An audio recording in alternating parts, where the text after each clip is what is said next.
जय मसीह की आप सभी को स्वागत है आपका डोमिनियन लाइफ मिनिस्ट्रीज महाराष्ट्र में। आज हम सभी यहाँ पर इकट्ठा हुए हैं और आइए आप जहाँ कहीं भी हैं अपनी आंखों को बंद करें और अपने हाथों को उठाएं। आइए हम इस वक्त छोटी सी प्रार्थना करेंगे। हम परमेश्वर को धन्यवाद देंगे। परमेश्वर पिता, हम आपको धन्यवाद करते हैं। परमेश्वर, आपकी उपस्थिति हमारे मध्य में है और परमेश्वर आज यहाँ पर आप कुछ कर रहे हैं। परमेश्वर प्रभु, हम आपको धन्यवाद करते हैं। परमेश्वर, हाँ पिता, आपने कहा है जैसे मुर्गी अपने बच्चों को अपने पंखों की आड़ में छुपा कर रखती है, वैसे ही आपने हमें सुरक्षित रखा है।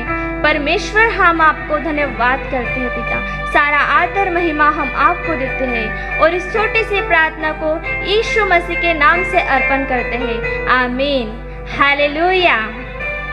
आइए मैं आज आपके सामने एक वचन बताना चाहती हूँ। मेरे साथ में निकालिए भजन संहिता उसका 100 अध्याय और 4 से लेकर 5 तक हम पढ़ेंगे। मैं आपके लिए पढ़ दे रही हूँ। आइए हम पढ़ेंगे। जैसे यहाँ पर दाऊद कह रहा है, उसके फाटकों से धन्यवाद और उसके आंगनों में स्तुति करते हुए प्रवेश करो। उसका धन्यवाद करो और उसके नाम को धन्य कहो, क्योंकि यहोवा भला है और उसकी करुणा सदा के लिए और उसकी सच्चाई पीढ़ी से पीढ़ी तक बनी रहती है। आइए आप जहाँ कहीं भी है, परमेश्वर की उपस्थिति आपके मध्य में है और जैसे दाऊद यहाँ पर कह रहा है कि उसके फाटकों में धन्यवाद और उसके आंगनों में स्तुति करते हुए प्रवेश करो, तो आज आप परमेश्वर के सामने धन्यवाद और स्तुति को लेकर आइए इस वक्त हम परमेश्वर की आराधना में जाएंगे। आप जहाँ कहीं भी हैं, अपने हाथों को उठाए, अपने घुटने टेके और परमेश्वर के नज़दीक आए। परमेश्वर आज यहाँ पर कुछ कर रहे हैं। आइए आराधना का आनंद उठाइए। आइए इस वक्त हम आराधना में जाएंगे।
की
परमेश्वर, सच में आप मार्ग, सत्य और जीवन हैं। और परमेश्वर, सच में प्रभु जी आप जीवन की रोटी है। और परमेश्वर, हम आपको धन्यवाद करते हैं कि आप हमें हर दिन वो रोटी देते हैं परमेश्वर, जिसे हम खाकर तृप्त होते हैं। परमेश्वर, हम आपको धन्यवाद करते हैं। आइए हम और एक गीत में जाएंगे, आराधना करेंगे और परमेश्वर की उपस्थिति का आनंद उठाएंगे।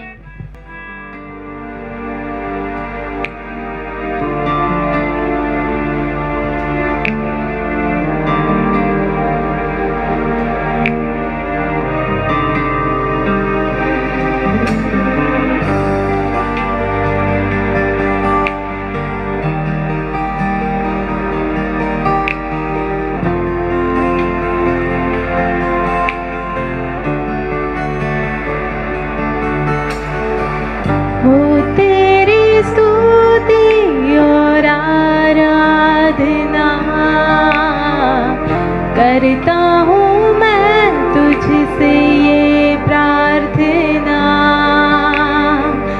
महिमा से तेरी तू इस जगह को भर,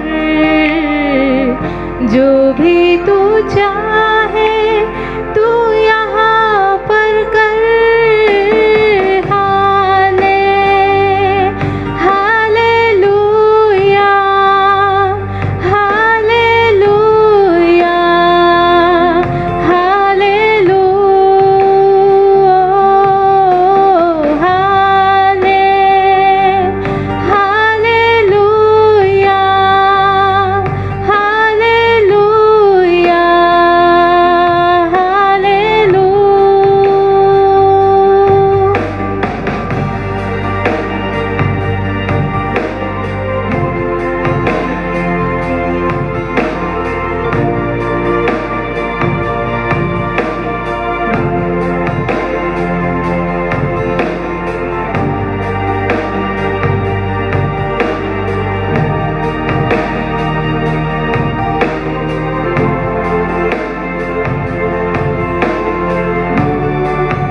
करुणा से तेरी नया दिन दिखाता है,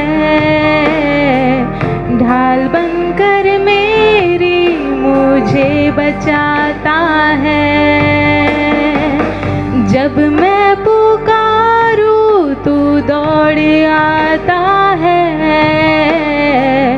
जब मैं गिरूं मुझे उठाता है।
सारे जहां में तुझसा कोई नहीं, तुझको छोड़ कोई प्रभु है ही नहीं।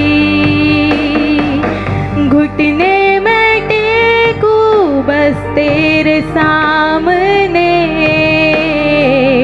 तू है मेरा प्रभु, तू मेरा पिता।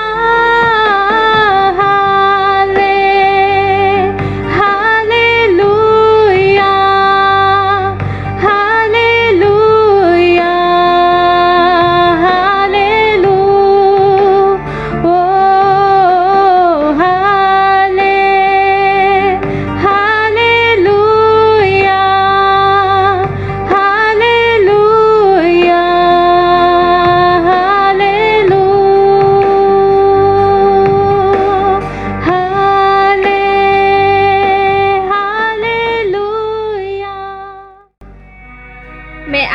करती हूँ कि आपने इस आराधना का आनंद लिया होगा और परमेश्वर की उपस्थिति का मज़ा आपने लिया होगा।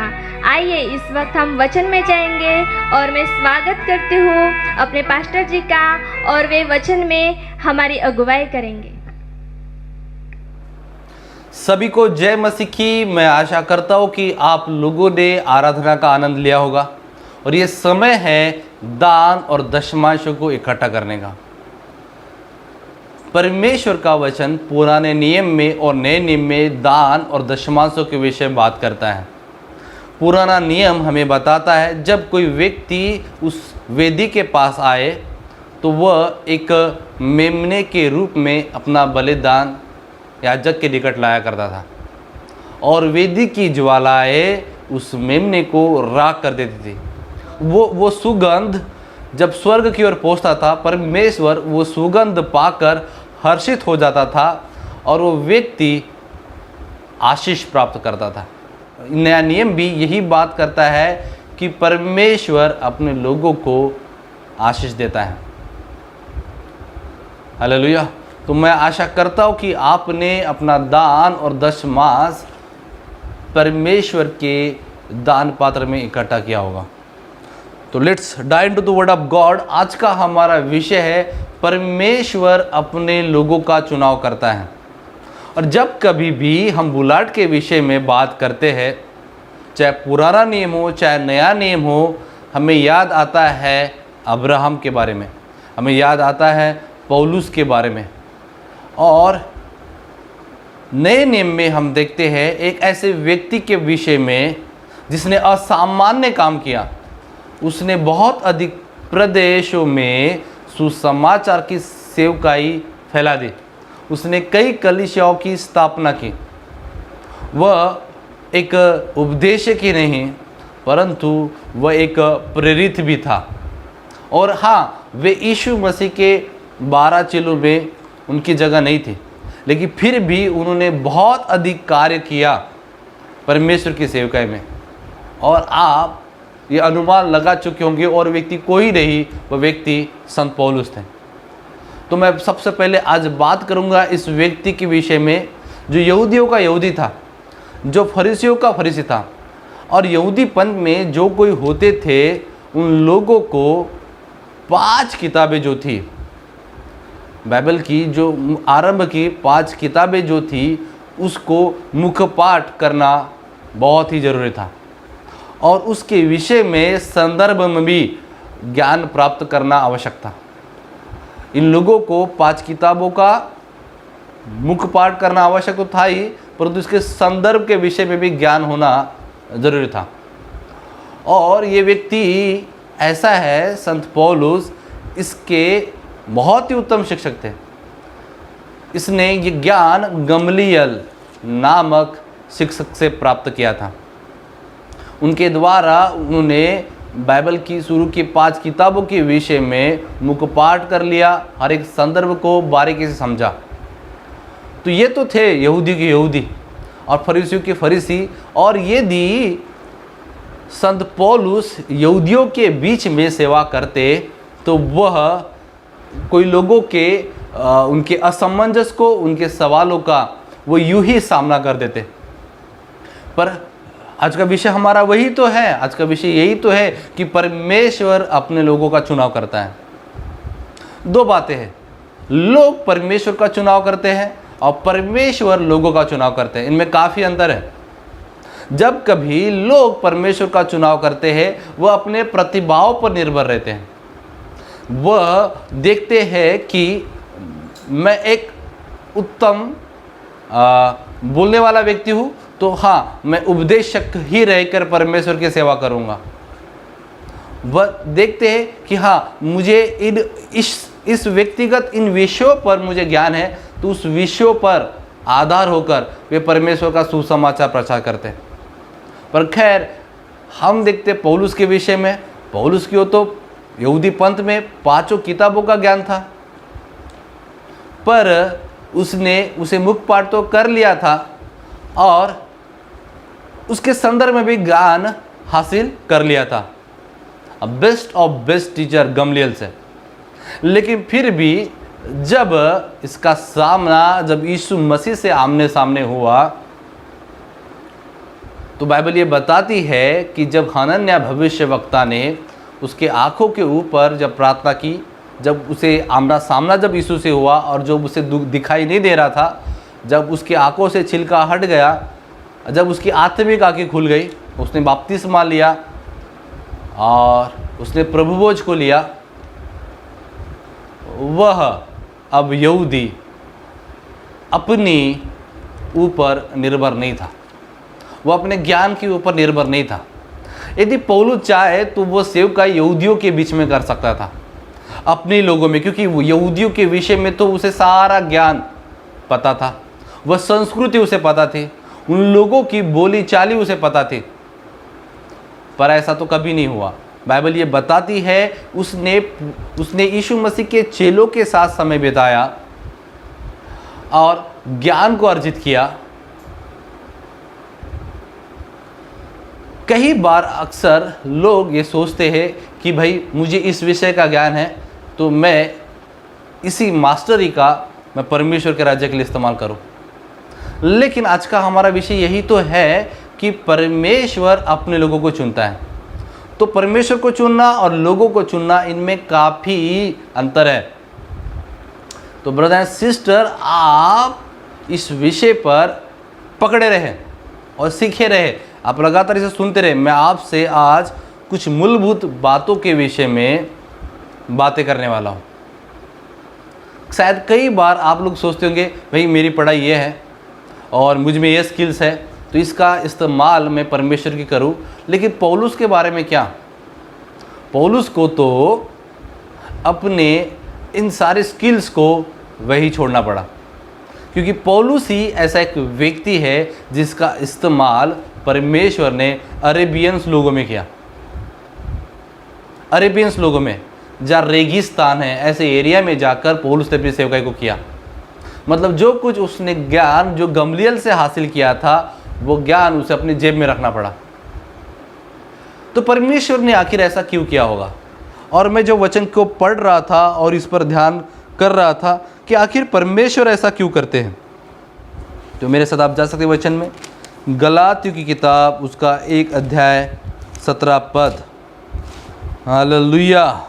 और 17 पद ये कहता है, और मैं यरूशलेम को उसके पास गया जो मुझसे पहले प्रेरित थे, पर तुरंत अरब को चला गया और फिर वहाँ से दमिश्क को लौट आया। वचन साफ साफ कहता है वह तुरंत अरब को चला गया। तो परमेश्वर ने अरबी लोगों के बीच में उसका इस्तेमाल किया। गलातियों की किताब उसका 1 अध्याय 17 पद, और मैं यरूशलेम को उनके पास गया जो मुझसे पहले प्रेरित थे, पर तुरंत अरब को चला गया और फिर वहाँ से दमिश्क को लौट आया। हालेलुया। तो ये वचन हमें बताता है कि संत पौलुस अरबी लोगों में जाकर सेवा कर रहे थे। मेरे साथ वचन में जाए, फिलिप्पियों की पत्री उसका 3 अध्याय। हालेलुया। 3 अध्याय उसका 4 पद हम लोग पढ़ेंगे।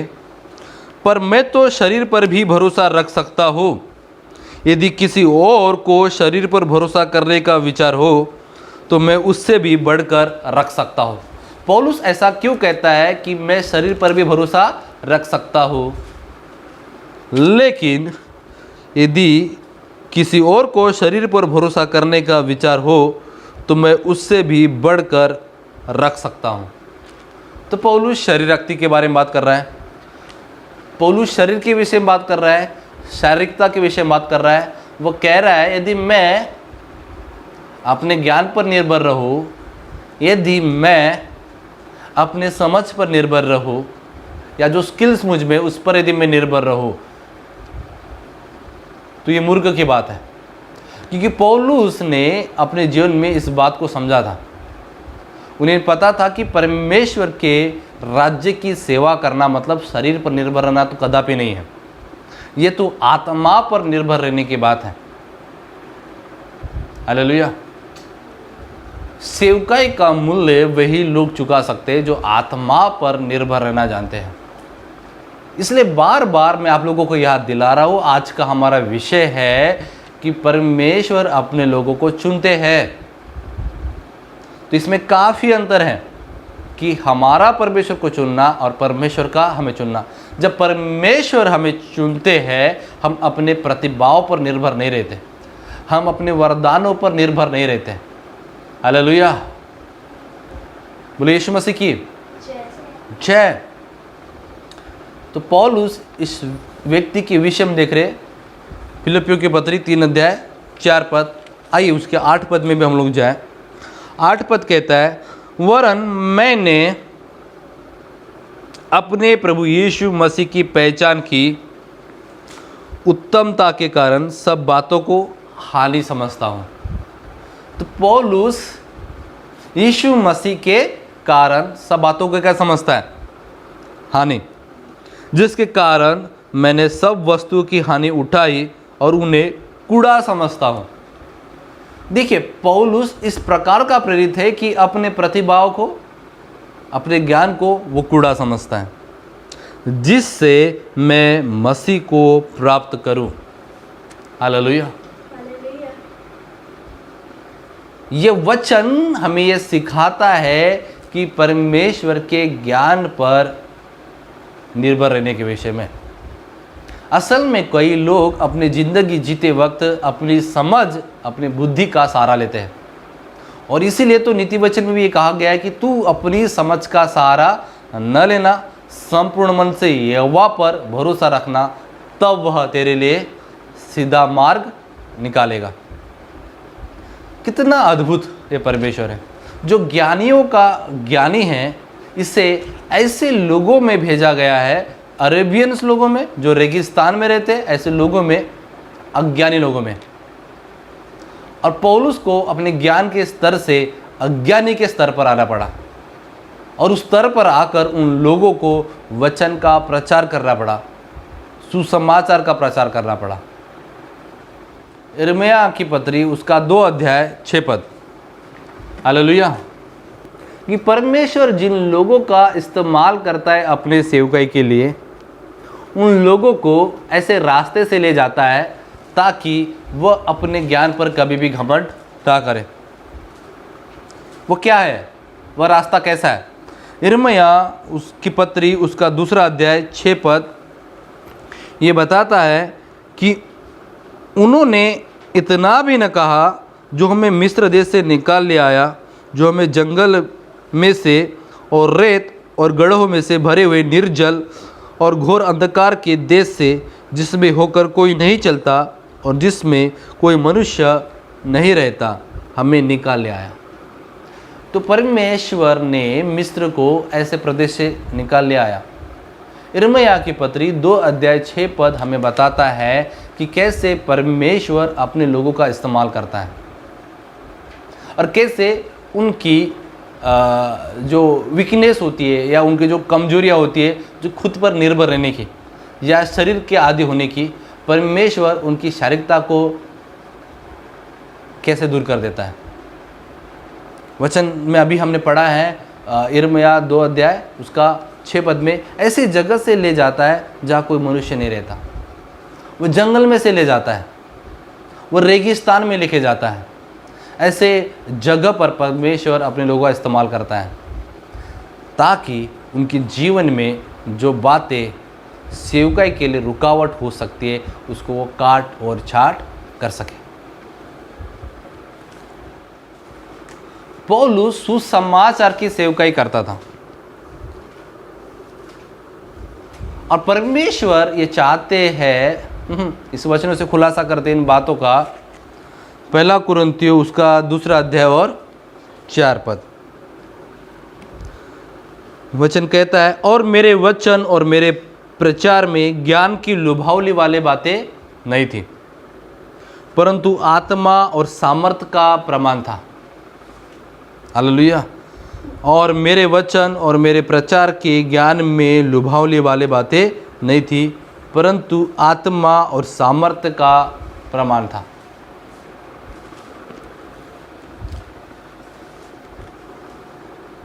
तो पौलुस इस वचन के आधार पर यह कह रहा है कि भाई मैं जब भी सेवकाई कर रहा था तो मैं आत्मा पर निर्भर था, शरीर पर नहीं। हम मसीहियों को ये अत्यंत आवश्यक है कि जब कभी हम निर्मल हो जाए तो हम परमेश्वर की आत्मा पर निर्भर रहें। ये बहुत ही गहरी बात है जो पौलुस अपने जीवन से हमें सिखा रहा है।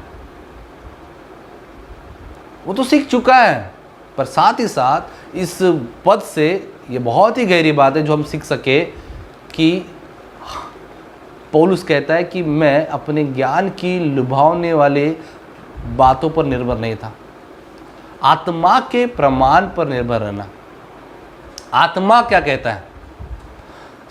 यकीन मानिए पौलुस ऐसे सेवक नहीं थे कि जहाँ मन चला वहाँ वे सेवकाई के लिए चले। बाइबल इस किस्से के बारे में बात करती है। परमेश्वर की आत्मा के अगुवाई में वह सेवकाई के क्षेत्र में उतरते थे। पवित्र आत्मा कहता था कि तुझे मक्खी दुनिया जाना है, तो वो जो रास्ता उन्होंने चुना था उसे बदल देते थे और मक्खू दुनिया में वे चले गए। तो पौलुस ऐसे संत थे जो परमेश्वर की आत्मा पर निर्भर होना चाहते थे। गलातियों की किताब उसका 2 अध्याय 8 पद, क्योंकि जिसने पतरस से खतना किए हुए में प्रेरिताई का कार्य बड़े प्रभाव सहित करवाया, उसने मुझसे भी अन्य जातियों में प्रभावशाली कार्य करवाया। तो गलातियों की किताब उसका 2 अध्याय 8 पद ये बात करता है दूसरे व्यक्ति के विषय में, और ये दूसरा व्यक्ति और कोई नहीं, ये पतरस के विषय में बात करता है। पतरस ऐसा व्यक्ति था, बाइबल बताती है कि वचन में लिखा गया है, बाइबल बताती है कि वह अनपढ़ था, वह अज्ञानी था, लेकिन गलातियों की किताब 2 अध्याय 8 पद ये बताता है कि इसी पतरस को यहूदियों का प्रेरित कहा गया है। यहूदी जो ज्ञानी है, जो बुद्धिमानी है, ऐसे लोगों के बीच में इसी पतरस ने सेवकाई का अपना आरंभ किया। बेशक पतरस ने अपने जीवन में अन्य जातियों में काम किया है, पर अधिक उसका सेवकाई में इस्तेमाल यहूदियों का प्रेरित के रूप में ही किया गया है। अब हम क्या कहें, जो बचपन से ही मछुआरा था, जो अज्ञानी था, जो अनपढ़ था, तो परमेश्वर ने फिर ऐसे व्यक्ति को ऐसे संस्कृति में इसका इस्तेमाल क्यों नहीं किया जहाँ अज्ञानी लोग हो?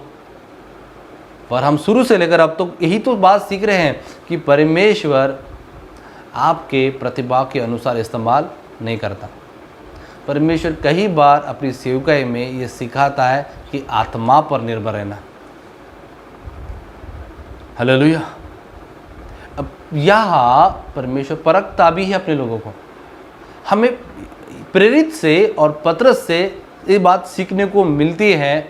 अक्सर जो लोग अपनी प्रतिभा पर और कौशल पर निर्भर रहते हैं वे लोग अहंकारी हो सकते हैं, परंतु इस बात से इन दोनों लोगों के जीवनी से हमें ये सीखने को मिलता है कि इन लोगों का परमेश्वर को समर्पण कितना अद्भुत था। आप जिन चीज़ों में शातिर है, जिन लोगों में शातिर है, उस गली को छोड़कर, उस नगर को छोड़कर आप ऐसे प्रदेश में जाते हैं जिसके विषय आपको कोई ज्ञान नहीं है। तो पतरस और पौलुस के जीवनी से हम ये बात हमें सीखने को मिलती है।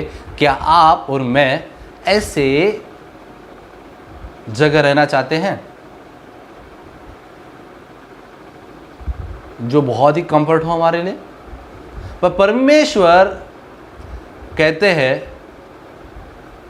कि जैसे आप अब्राहम का उदाहरण लीजिए, उत्पत्ति 12 अध्याय में परमेश्वर ने उसको अपने लोगों में इस्तेमाल नहीं किया। परमेश्वर ने उस देश से उसे बाहर निकाला। हम मसीह लोगों को कंफर्ट जोन में रहने की आदत सी लगी है। या हम सुविधाओं में ही सिमट कर रहना चाहते हैं। पर जब हम कंफर्ट जोन में रहते हैं और सुविधा पर निर्भर रहते हैं तो हम अपने हृदय से ये बात प्रकट करते हैं, अपने जीवनों से ये बात को प्रकट करते हैं कि हम अपने जीवनों में और अधिक चैलेंजेस को अपनाना नहीं चाहते। जो व्यक्ति अपने जीवन में और अधिक चैलेंजेस को अपनाना चाहता है मसीह के पहचान में, वे व्यक्ति मसीह पर निर्भर होते हैं। जो व्यक्ति कंफर्ट जोन में होते हैं वे अधिक प्रतिभावान नहीं होते हैं। परमेश्वर का वचन इन बातों से हमें क्या कहना चाहता है? उदाहरण के लिए देखिए, बैंक में एक कोई व्यक्ति क्लर्क है और जब उसकी नौकरी लगी और उसका जब रिटायर का वक्त है, उसके जीवन में कोई भी चैलेंजेस नहीं है, क्योंकि उसकी तनख्वाह फिक्स है, उसका काम फिक्स है और सारी ज़िंदगी उसे एक ही काम करना है। पर महारत तो वही लोग हासिल करते हैं या अपने जीवन में वही लोग ही बड़े बड़े काम करते हैं जिनके जीवन में चैलेंजेस होते हैं। जब बाधाएं आती है, जब उसका सामना करते हैं, देयर इज द ग्रोथ, वहाँ लोग बढ़ते हैं। और परमेश्वर यही तो बात अपने लोगों को सिखाता है, सेवकों को, कि चुनौतियों का सामना कैसे करें। और परमेश्वर को पता है कि कई लोग चुनौतियों से अक्सर डरते हैं, तो परमेश्वर अपने लोगों का हृदय तैयार करता है कि वे चुनौतियों का भी सामना कर सके। पतरस के जीवन में हम देखते हैं, प्रेरित पौलुस के जीवन से हम देखते हैं कि इन लोगों ने कई चुनौतियों का सामना किया है। अक्सर वे लोग जो चुनौतियों का सामना करने के लिए तैयार रहते हैं, वे ही लोग परमेश्वर के लिए बड़े बड़े हियाव करने की भी आशा रखते हैं या विश्वास रखते हैं।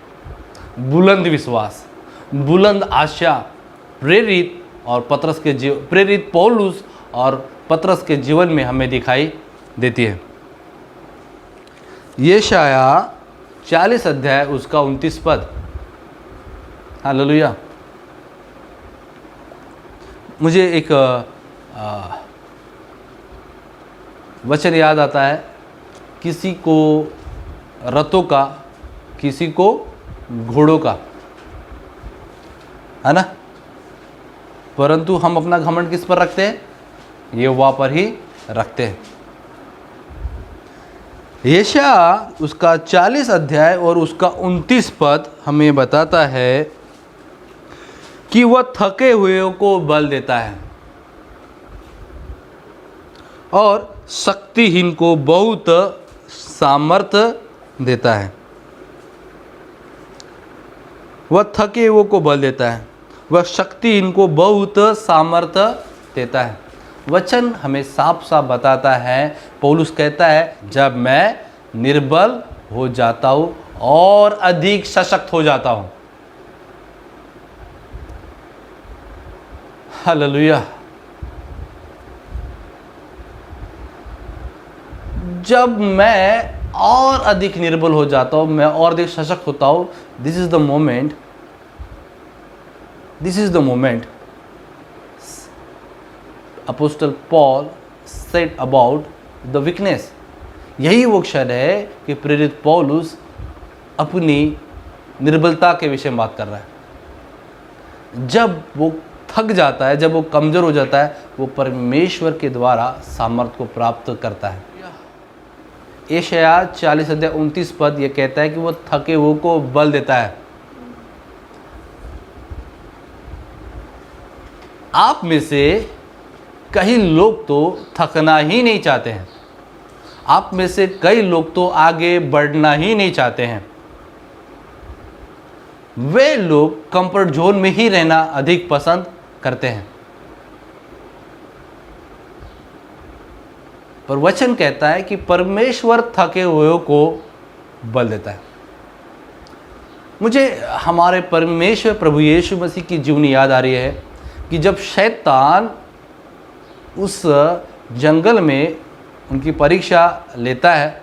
वो कहता है तू चाहे तो पत्थर को भी रोटी कर दे सकता है। यीशु मसीह अपनी पहचान को बेहतरी से जानते थे। उन्हें पता था कि स्वर्गदूतों को मैं आज्ञा दूँ तो मेरी आज्ञा को पूरा करेंगे, पर उन्होंने उस कमजोरी के समय में भी, उस वीकनेस के समय में भी अपना बल शैतान को नहीं दिया। ऐसे समय में भी उन्होंने अपना बल स्वयं पिता को बनने दिया। और जैसे ही वह 40 दिन 40 रात उनका उपवास खत्म हो जाता है, स्वर्गदूत उनकी सेवा टहल के लिए आते हैं। क्या यीशु मसीह ने, आप जरा सा भी ध्यान दीजिए, क्या यीशु मसीह ने स्वर्गदूतों को आज्ञा दी? नहीं। मैं अवश्य ही मैं ये विश्वास करता हूँ कि स्वयं स्वर्गीय पिता ने आज्ञा दी होगी स्वर्गदूतों को कि जाओ मेरे पुत्र की सेवा टहल करो। तो स्वयं परमेश्वर जो अपने पुत्र से प्रेम करता है, वह आपसे और मुझसे प्रेम क्यों न रखेगा? जब हम थके रहेंगे तो हमें बल क्यों न देगा?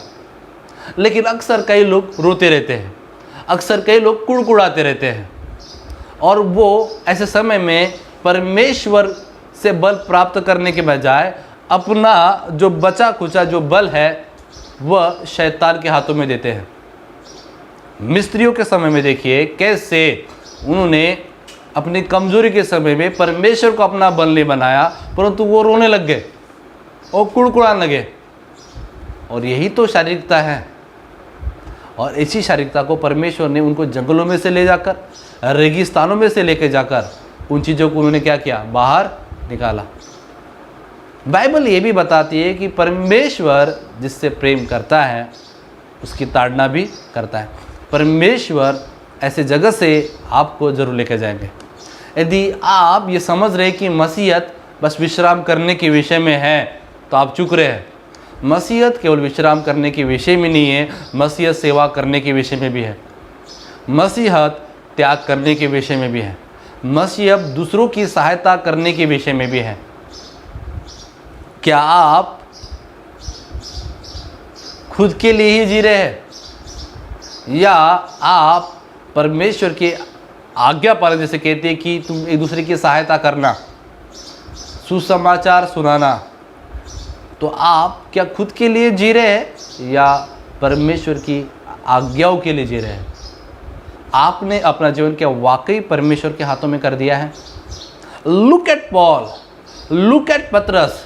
आप पौलुस को देखिए, पतरस को देखिए कि उन्होंने कितने अपने समर्पण को अपने जीवन से प्रकट किया है। हालेलुया।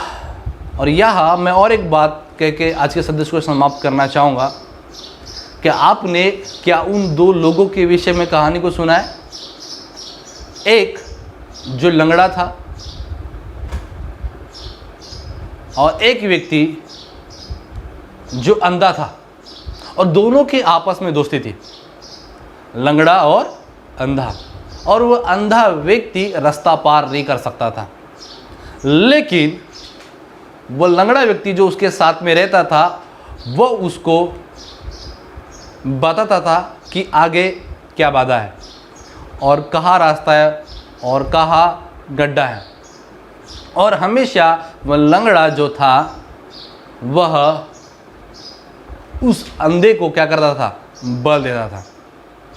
और वह जो अंधा व्यक्ति था जो चल सकता था वो उस लंगड़े व्यक्ति को बल देता था। तो परमेश्वर ये क्या सिखाना चाहता है आज के विषय के द्वारा? कि परमेश्वर अपने लोगों का चुनाव करता है। और देखिए उसका चुनाव कैसा है। पौलुस के जीवन को देखिए, पतरस के जीवन को देखिए। वाह, परमेश्वर ने यह सिखाया था पौलुस को परमेश्वर पर निर्भर रहने के लिए, या पतरस को भी ये सिखा गया था कि परमेश्वर पर निर्भर रहने के लिए, अपनी सामर्थ पर नहीं, अपनी कुवत पर नहीं, परंतु जैसे हमने इन दो व्यक्ति के विषय में सीखा, एक अंधे व्यक्ति के विषय में और लंगड़े व्यक्ति में, इनमें आपस में दोस्ती थी, कैसे एक दूसरे को बल दे रहे थे। तो परमेश्वर ये हमें ऐसी बातें, ऐसे जर्नी से होकर क्यों लेके जाना चाहता है? क्योंकि वह सिखाता है हमें कई बार हमें स्वयं पर ही नहीं परंतु दूसरी की भी सहायता लेना। तो परमेश्वर इस वचन के द्वारा हमें ये भी सिखाते कि कैसे हम आपस में एक दूसरे के जो बल है कैसे उसके लिए हम अपनी सामर्थ्य को प्रकट करने के लिए इस्तेमाल कर सकते हैं। हालेलुया। पर अक्सर कलीसियाओं में ये बात दिखाई नहीं देती। हालेलुया। कलीसियाओं में बात दिखाई नहीं देती और ये बात परमेश्वर अपनी सेवकाई में अपने लोगों के बीच में देखना चाहते हैं। अक्सर लोग कुड़कुड़ाते कि कहते हैं कि ये समस्या का सामना क्यों हो रहा है, पर शायद परमेश्वर आपको सिखाना चाहते हैं कि आप एकता में बने रहें। क्योंकि कलीसिया में परमेश्वर ने जो ताकत किसी परिवार के पास रखी है वह ताकत शायद दूसरे परिवार में ना हो, लेकिन परमेश्वर इसे हमें क्या सिखा रहा है कि कैसे हम भागीदारी कर सकें। तो पौलुस और पतरस का जीवन ना केवल परमेश्वर के साथ भागीदारी के विषय में परंतु वो कलीसिया के विषय में भागीदारी के विषय में भी सिखाता है। हालेलुया। नहीं तो ऐसी दशा होगी, अंधा कहेगा कि भाई तो मैं तो चल सकता हूँ, देख तू चल नहीं सकता। फिर लंगड़ा व्यक्ति कहेगा देख भाई मैं तो देख सकता हूँ, तू देख नहीं सकता। पर परमेश्वर हमें ये सिखाते इन वचनों के आधार पर कि अपनी कौशल पर और अपने समझ पर हम निर्भर ना रहें, अपनी बुद्धिमत्ता पर नहीं, परंतु परमेश्वर ने जो हमें सामर्थ प्रदान की है, जो थके हुए को बल देता है, परमेश्वर अपने लोगों के द्वारा बल देता है। मुझे याद है पौलुस की जीवनी के विषय में, सेवकाई में अन्य जातियों में जब सेवकाई करते थे, वो अन्य जाति लोगों से जब सेवा करते थे तो वो अपने पैसों से वहाँ सेवकाई करते थे। और एक बार तो उनके पास पैसे की कमी थी तो वह जिक्र करते कलीसिया का, जिन्होंने उनके उस कमी घटी में भी उन्होंने दान बड़ी उदारता से दिया। तो ये चीज़ सिखाती है भागीदारी के विषय में। हालेलुया। तो फिर से एक बार मैं आपको वचन याद दिलाऊं, आज का हमारा विषय है परमेश्वर अपने लोगों को चुनता है। जी हाँ, कई बार परमेश्वर आपके लिए, मेरे लिए वो अपने लोगों को चुनता है। और ये ना केवल आपकी और मेरी बात है, ये परमेश्वर के सेवकाई की बात है। और एक किस्सा मुझे याद आ रहा है, स्वयं मूसा जो अपने प्रयासों पर सेवकाई कर रहा था, अपनी युक्ति पर सेवकाई कर रहा था, परमेश्वर ने वहाँ यित्रो को भेजा और यित्रो ने बहुत अच्छी बुद्धिमानी की बातें उसे सिखाई कि कैसे आप वेल रीति से, अच्छे रीति से कैसे शिष्यता दे सकते हैं लोगों को, कैसे चेलों को तैयार कर सकते हैं। आप क्या सोचते हैं कि लोग यूं ही ऐसे ही आते और चले जाते हैं? आज परमेश्वर ने आपके जीवन में कई लोगों को भेजा है। दैट्स ट्रू कि परमेश्वर अपने लोगों को चुनता है। हालेलुया। जरा गौर करिए इस बात पर, यदि परमेश्वर अपने चुने लोगों को आपके पास नहीं भेजता तो आज आपका जीवन कैसा होता? Just think about it. आप ये सोचिए, यदि परमेश्वर अपने चुने लोगों को आपके पास नहीं भेजता तो आज आपका जीवन कैसा होता?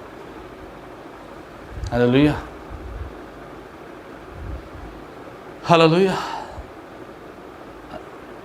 इन माई लाइफ ऑल्सो, मेरे जीवन में भी मैंने कई ऐसे लोगों को देखा है कि परमेश्वर ने उन्हें भेजा। मेरे जीवन में कई लोग मेरे लिए टर्निंग पॉइंट बने, एक बहुत बड़ा मोड़ बने मेरे जीवन के लिए। और my life is lift up in Christ. मेरा जीवन उड़ता हुआ जा रहा है मसीह में। परमेश्वर समय समय पर अपने लोगों को चुनता है और हमारे लिए भेजता है। हालेलुया। मैं आशा करता हूँ आज के वचन से आप लोग आशीष हुए होंगे। आमीन। और आप उन लोगों के लिए जो आपके लिए एक टर्निंग पॉइंट बने, उस परमेश्वर की योजना के लिए आप धन्यवाद दें। मुझे ये विश्वास है कि एक न एक दिन जरूर पतरस ने और पौलुस में ज़रूर परमेश्वर को धन्यवाद दिया होगा अपने उस जर्नी के लिए। हाँ, उस आत्मा के दिव्य प्रकाश में इतनी ये तेजों में कभी न होते। हालेलुया, इतने तेजों में कभी नहीं होते। हालेलुया। आइए मुझे आपके लिए प्रार्थना करने दें, अपने सिरों को झुकाएं, मुझे आपके लिए प्रार्थना करने दें। फादर गॉड, मैं प्रार्थना करता हूँ जितने लोग इस संदेश को सुन रहे हैं,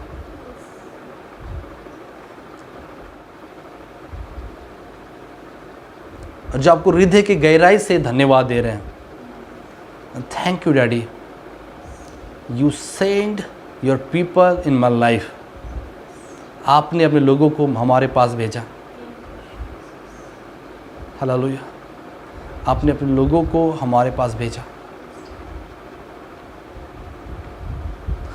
for our benefit, for your kingdom benefit.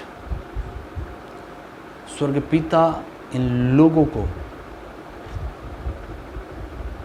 ये बुद्धि दीजिए पिता, ये समझ दीजिए, ये समझने पाए कि आपके जीवन में परमेश्वर कई बार जो आपके पास प्रतिभाएं होती, कौशल होती है, उस पर निर्भर रहना नहीं सिखाते हैं। हाँ, आप उसका इस्तेमाल कर सकते हैं, लेकिन कई बार परमेश्वर आपके जीवन में ऐसे समय को लाएंगे कि आप अपने प्रतिभाओं पर निर्भर रह के नहीं सकते। आपको दूसरों की सहायता लेनी होगी, आपको परमेश्वर की सहायता लेनी होगी। यस, और दूसरों की सहायता लेना ये परमेश्वर की सहायता ही है। परमेश्वर में लोगों का इस्तेमाल करता है उनके द्वारा सहायता प्रदान करके।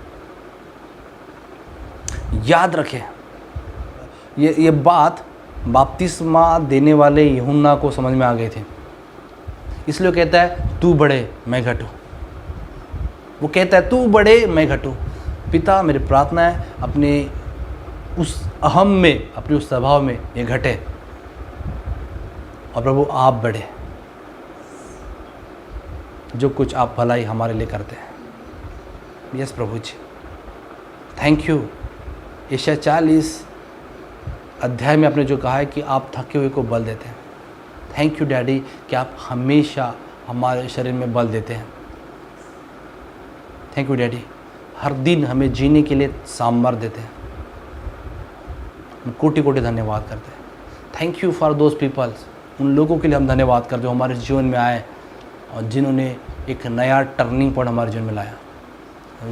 हम दिल की गहराई से उन्हें धन्यवाद करते हैं। Hallelujah, hallelujah. और ऐसे समय में निराश ना हो, परमेश्वर वाकई आपको उस कंफर्ट जोन से बाहर निकालना चाहता है और आपको उन क्षेत्रों में भी आगे बढ़ाना सिखाना चाहता है। तब मायूस ना हो, आप जब उससे गुजरेंगे एक न एक दिन जरूर परमेश्वर के लिए आप धन्यवाद करेंगे। God bless you. सारा आदर महिमा आपको देते हैं और प्रार्थना में थी यीशु के नाम में अर्पण करते हैं। आमीन।